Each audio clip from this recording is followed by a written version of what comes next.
The 50 most relevant is done for another preseason. I hope you enjoyed the series looking at the players that I believe are the most relevant and important to talk about this fantasy footy preseason. And 50 players over 50 days gives us a lot to talk about.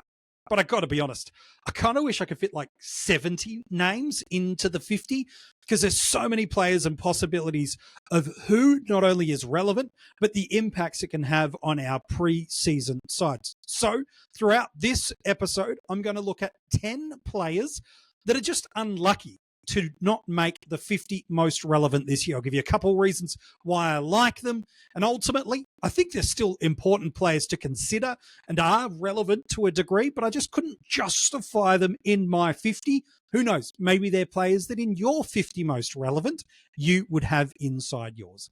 Kicking it off with Liam Baker, coming in at a seasonal average of an 82 in SuperCoach and a 78 in AFL Fantasy. I think the reason why I think he's important to talk about, but didn't quite make the 50 is twofold. One, he's always been that kind of utility that at Richmond, where there's a need, he fills the need. And while he is being clearly, even with the internal trials and that practice match against Richmond, he is being used in this halfback space. We just don't know fully yet how much of a monopoly he'll have on this.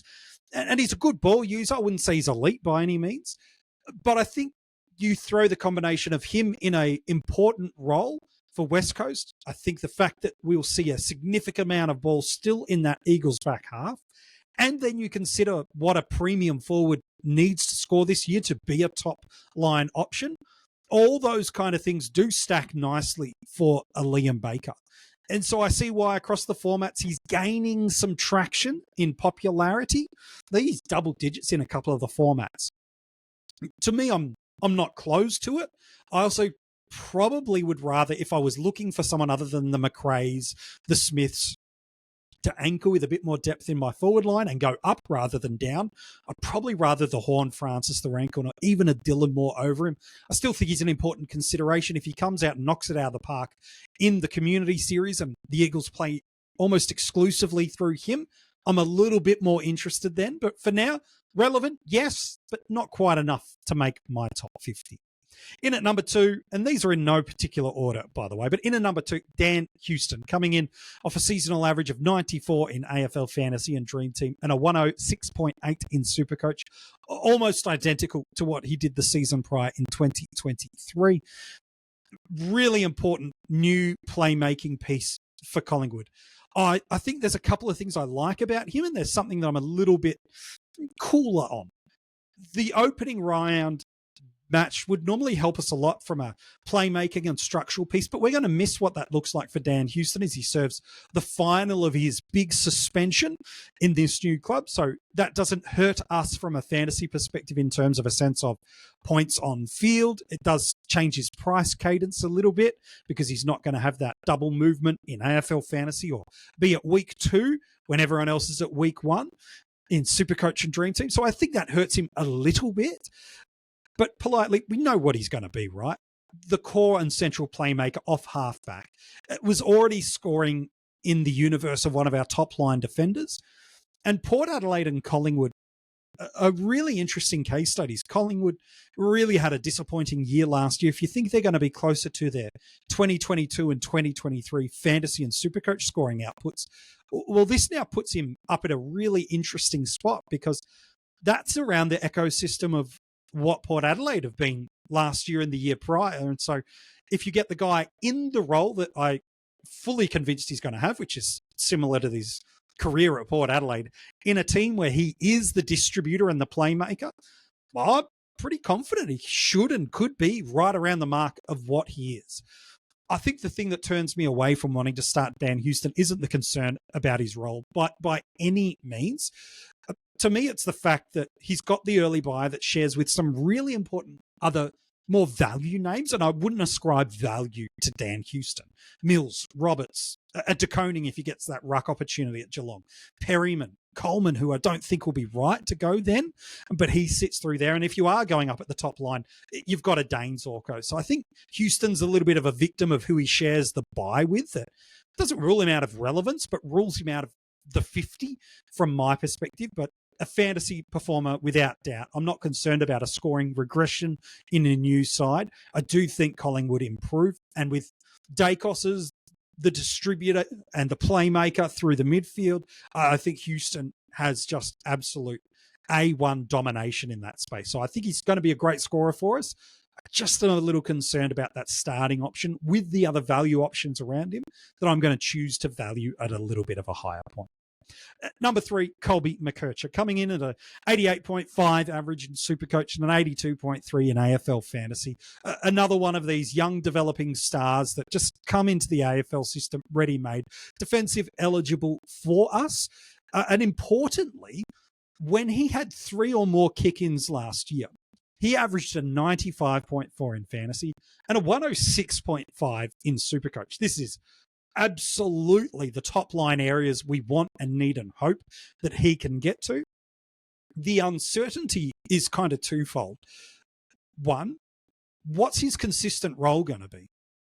All the commentary coming out of North Melbourne is he's going to be used quite versatile in a number of different functions. Yes, through half back, he's seen and played through there in some trial matches, but also then seeing him across the wing and even through the half forward. I think it's just finding this really elite young ball user to find the right pockets and spaces for him. They've got Caleb Daniel now as that playmaker. Harry Sheasel's in the midfield. Finn O'Sullivan probably feels like the other wing. I do feel like this trio of outside players in Scott, McKercher and O'Sullivan will kind of have 2 of them on the wing and then the other in one of those arc positions at either half back or half forward. I still think he's going to probably return about the value of what he is right now. So I don't see it as a bad selection, but to really make it the strong play that you need it to, he has to sit in that halfback spot. So if we do hear and see something drastically coming through these final few weeks and this intra-club and community series games, okay, I'm getting my interest all the way back with Colby McKercher. So it's far from cold. I just didn't have him in the 50 because that uncertainty of that triangle of positions and his flexibility through a few spots probably just cools me off him just that little bit. Probably the biggest name to not make my 50 most relevant when you're looking at 2024 scoring, average and importance, and now not making the 50, probably the biggest surprise for many was the omission of a Nic Martin. A 107 average last year in fantasy, a 105 in SuperCoach, was one of the best, not only value starting options that we had in the year, but ultimately became a premium defender for us. He was a dynamite pick. And really, if you didn't have him, it was one of the pain points that slowed certainly the start of either scoring and or cash generation that he delivered for you. The reason he doesn't make the 50 and he's unlucky to make it is we're really only making the decision to have put him in the 50. I'd only put him there off seasonal legacy of what he did the year before. All the noise coming out of Essendon is that they don't need and or want him in that halfback distribution role anymore. And that's where this scoring popped last year. Before that, he was a really damaging centre forward of the ball, playing through the wing and half forward. And in this preseason, he started to add some inside midfield work.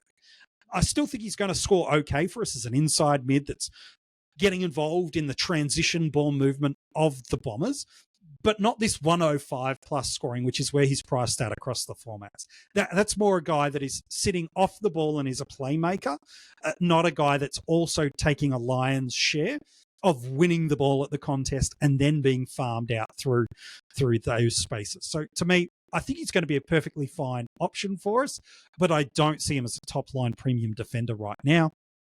And unless he had that plum halfback role exclusive to himself, I couldn't go there. And remember, even last year, there were times they threw him half forward to kick some goals. And that forward line is even less potent than it was 12 months ago. I do like the look of Kako, but thinking Kako in, Stringer out equals a net same number of goals, I just don't see that happening. So to me, Nic Martin, great player, really nice at what he does, but I don't see him as fantasy relevant enough. He's unlucky to miss the 50, but I couldn't put him in there. In at number 5, Ollie Hollands, a pretty okay average for us in the low 60s across the formats, But there's really two reasons why he's unlucky to make the 50. And one of them is the fact is he scored really well late in the year. Like we're talking 94 in fantasy, 93 in SuperCoach in the final 4 games of the year, when he did just come off the wing a little bit more and start to become part of the defensive unit, just that structure more, and start to get involved in that ball movement for the Blues. He's trained all preseason through that spot. And I think you're looking at a guy who's got, if it's based on seasonal average versus what he did in that final 4, and it's a small sample size, we're looking at about 30 points per game of upside, which is juicy plum, and they got the Tigers in round 1. So these are some of the real positive reasons. The only small flag I'll put alongside Ollie is more just the narrative that the community in the fantasy football spaces are putting alongside that as a further justification to be more bullish on him. I just don't think you need to put a further justification. I think if he's trained in the role that he played that last month, he should be in and around that marker anyway. But there's this assumption that Nic Newman, who's out for the year with an injury, means that, well, Hollands will pick up that market share or that ball movement.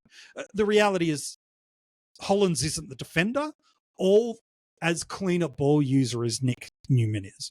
So these two core areas that Nic brought to the side, Hollands is not able to replicate yet at this point of his AFL career. I just don't see that trajectory coming through one preseason in this spot. So I think the defensive elements are going to have to be captured and covered by others if they want to use him as the offensive run and carry player. The other thing that's a developing part of Ollie's game is he's a run and carry outside player, not a precise kick all the time. And so if he's in pressure, I'm a little bit nervous because he is a little patchy at this point of his career. Let's hope he's tidied that up through the preseason, but that's a little bit of a nervous thing for me. But I think he's still really important for us, and structurally he's in that price point depending on the formats where he's priced around the range of a Peatling, of a Cumming, these sort of guys, even a Sardis in a couple of the formats too. He's in and around that space. I think he's an important consideration. In at number 6, maybe again for some there was a slight shock. For me, he was never making the 50 for a couple of reasons. One, Isaac Cumming, he's got a nice history of a couple of seasons of averaging around that 90s, which, look, is priced at undeniable value at where he's sitting at for us across the formats. But my two big issues with Isaac was one around his consistency of durability and the other was around his role. Unfortunately, both things have gone against him in the preseason. Already with a hamstring, and I'm a believer of any player that has got a consistent history of injuries, and not just random, but similar, which unfortunately for Isaac, they are all similar, being soft tissue. He goes down with one. It just confirms to me, all right, the narrative of why he's cheap and value, I just can't go there now. In addition, for him to get towards that 90s average that sits in his history, he had to be one of, if not the core ball movement option, an interceptor for the Crows off half back. But he himself has come out just in the last few days as well and said, look, I'm playing off the wing. I'm going to run back every now and then. I'll play the defensive side. But between him and Scholl, these are the wings. It does seem more and more like Laird, Hinge, Millerer. These will be the ball movement guys off half back. So the injury and not getting that plum roll, to me, unfortunately, I'm sorry, Isaac, I've just got to not have room for you. 4 more players left to go that were unlucky to make my 50 most relevant. Are there any of the names that I've hit so far that you think should have made it? If you're watching this on YouTube, comment below and let me know. And if you haven't subscribed to the channel yet, make sure you do so.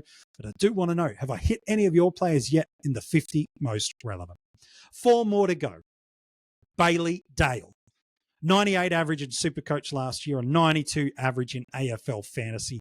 He was the definition of buy low, because at the end of round 5, it included a green vested game in there. We're talking about a guy that's coming off a 5-game average of 68 across the formats. And then from round 6 onwards, he has a career high performances, 99.3 average from round 6 onwards in AFL Fantasy and Dream Team, 106.2 in SuperCoach. Absolutely outstanding. Throwing into the mix of that, the temptation that Beveridge and others may have had to put Caleb Daniel into that backline, which didn't happen last year anyway, is completely gone with him now at North Melbourne. The other benefit sitting alongside it for him is Jason Johannesson, who's another good ball mover off that halfback, is out for the front portion of the season with another soft tissue injury. So to me, the stars are aligning with a Bailey Dale that there's not a heap of value in him. We're talking 5, 6, 7 points per game tops of upside.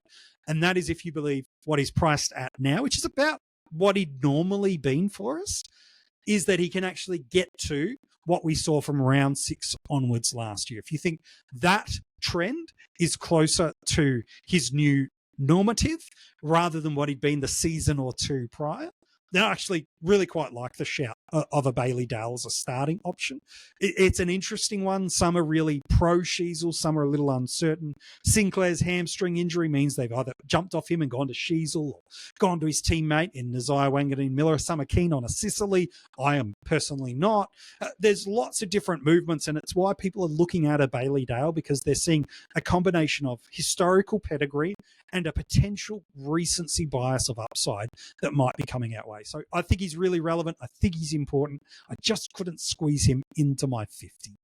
3 players left to go. Luke Davies-Uniacke, a seasonal average of 109 in SuperCoach and 96 in AFL Fantasy. Look, he was okay over the year, but I think you just got to look at his splits a little bit more. Specifically in SuperCoach, the first 5 games, he's only going at 93.6, very similar numbers in AFL Fantasy. But the final 18 games of the year, he goes up at a 113 in SuperCoach and a few points per game bump in AFL Fantasy, up at 96.7. Look, for me, the arrival of Sheasel and the emergence of him through the midfield, being a better ball user and more of an accumulator than what Davies-Uniacke is, I'm just really faded my interest in fantasy of him being more than a 90s guy that might have a low 100 year, 1 year of a 100, 101, 102, but anything 105 plus, I've basically ruled that out of him now. It's in the world of possibilities, but with Sheasel in there, who's a better ball user, more like an accumulator and less of an impact per possession type guy, I just think that's going to hurt him. SuperCoach, it's a different story. The game favours his style of scoring, of heavy contested, heavy clearance, lots of metres gained with how he gets involved and wins the ball and what he does with the ball. So to me, if you're looking for something a little unique in the mids and you're looking for a bit of upside, LDU could be the guy. I don't think a lot of the community will go there, but I do think we've discounted him in SuperCoach a little bit faster than what we probably should. And then the last 2 guys, increasing in popularity, is number 9, Riley Sanders. Coming off a mid-average in the 60s across the formats, was a promising cash cow for us, but a combination of some vests and then some positional volatility, let alone VFL games, just meant he didn't quite deliver to the hopes that we had. Last year's pain is a new year's gain. He's forward eligible for us. That's super critical. But the real benefit is the absence of Adam Treloar and now the subsequent departures of a Bailey Smith and Jackson McRae, who could have been options to sit through this midfield. I think if Treloar's missing for the first month of the year, Sanders rightfully should belong as one of the more popular forwards, because the Bulldogs do run a really tight midfield core of Bontempelli, Liberatore, Richards and Treloar.